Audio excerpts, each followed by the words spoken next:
नाज़रीन, ईरान और इसराइल के दरमियान जारी तनाव के दौरान पूरी दुनिया की नज़रें तेहरान पर तेल अवीव के जवाबी हमले के इम्कानात पर मरकूज हैं। अमरीकी हुकाम को तवक्को है कि 1 अक्टूबर को होने वाले ईरानी मिसाइल हमले के जवाब में इसराइली रद्द-ए-अमल की तैयारी मुकम्मल है। अगले 2 या 3 हफ्तों के अंदर इसका जवाब आ सकता है। हुकाम को तवक्को है कि इसराइल 5 नवंबर, जो अमरीकी सदारती इंतखाबात की तारीख है, उससे पहले ईरान को जवाब देगा। इसराइली वज़ीर-ए-आज़म नेतन्याहू ने ईरान के इसराइल पर हमलों का जवाब देने के लिए अपनी कार्रवाई के दौरान निशाना बनाने के लिए ईरानी अहदाफ की मंजूरी भी दी है। अमरीकी मीडिया रिपोर्ट के मुताबिक ज़राए ने अहदाफ की तफसीलात फराहम नहीं की, ना ही ये बात वाज़ेह की गई है कि इसराइली फ़ौजी अहदाफ को निशाना बनाएगा या नहीं। दूसरी जानिब ईरान भी खामोश नहीं है।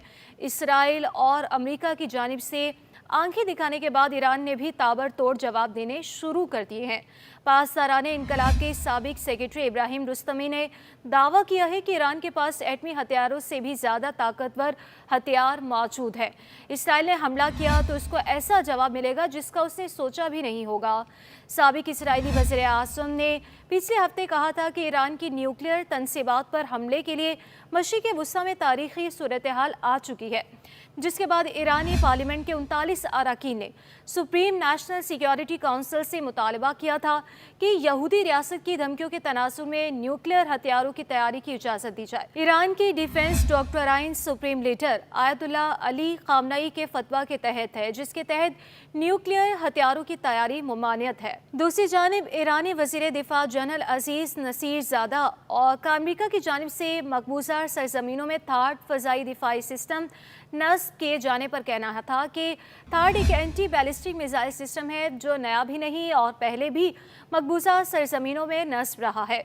वज़ीर दिफा जनरल अजीज नसीरजादा ने कहा कि हम इसे दुश्मन की नफ्सियाती जंग का हिस्सा समझते हैं और ये मामला भी हमारे लिए कोई ख़ास मसला नहीं है। उन्होंने कहा कि सहूनी हुकूमत की धौंस धमकियाँ भी कोई नई बात नहीं है और हमेशा रही हैं। जबकि उधर इसराइली हुकाम ने ईरान के लिए जासूसी के इल्ज़ाम में एक इसराइली शहरी को गिरफ्तार भी कर लिया। इसराइली मीडिया के मुताबिक हुकाम ने दावा किया कि गिरफ्तार इसराइली शहरी व्लादिमीर वीरहोस्की ने ईरान के लिए जासूसी और रकम वसूल करने का एतराफ़ किया है। इसराइली हुकाम ने दावा किया है कि व्लादिमीर ने $1 लाख में इसराइली साइंसदान को कत्ल करने पर भी रजामंदी जाहिर की थी। मीडिया रिपोर्ट के मुताबिक इसराइली हुकाम ने यह भी दावा किया है कि ईरान की इसराइलियों को जासूसी के लिए भर्ती करने की कोशिश नाकाम बना दी गई है। इसराइली हुकाम का कहना था कि ईरानी नेटवर्क इसराइली शहरियों को जासूसी के लिए भर्ती करने का काम करता था। गिरफ्तारी से ईरानी इंटेलिजेंस एजेंसियों का इंफ्रास्ट्रक्चर बेनकाब हो गया। गिरफ्तार शख्स 8 साल कबल यूक्रेन से इसराइल में दाखिल हुआ था। ईरानी इंटेलिजेंस सर्विस के लिए कई काम करता था। ये एक इमारत में नाइट गार्ड के तौर पर भी काम कर रहा था। चैनल 12 की रिपोर्ट के मुताबिक ईरानी अहकामात के तहत उसने जो काम अंजाम दिए उनमें दीवारों पर चॉकिंग, पेंट का छिड़काव, बैनर्स लटकाना, इसराइली रियासत के बारे में मालूमात इकट्ठी करना और दीगर भर्ती के अनासिर को इजाफी काम अंजाम देने के ज़राए फराहम करना शामिल है। इसराइली एजेंसी शीन बेट ने खबरदार किया है कि इसराइल के अंदर ईरान के लिए काम करने वाले हर शख्स को भारी कीमत चुकाना पड़ेगी।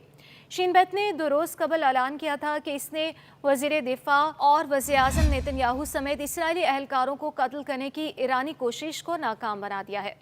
उन्होंने मज़ीद कहा कि तेल अवीव के शुमाल में वाक़े रामात गान से 2 इसराइली को गिरफ्तार किया गया, जिन पर तेहरान के लिए जासूसी का शुबा है।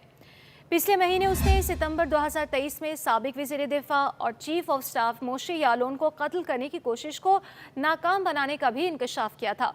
बरसों से तेल अवीव और तेहरान के दरमियान एक शैडो वॉर जारी है। गुज़श्ता कुछ अरसे के दौरान ईरान की सरजमीन पर उसके जौहरी साइंसदानों या फौजी एहलकारों के कत्ल के वाक़यात के बाद तेहरान ने इन हमलों में इसराइल के मुलव्विस होने का इल्ज़ाम आयद किया है।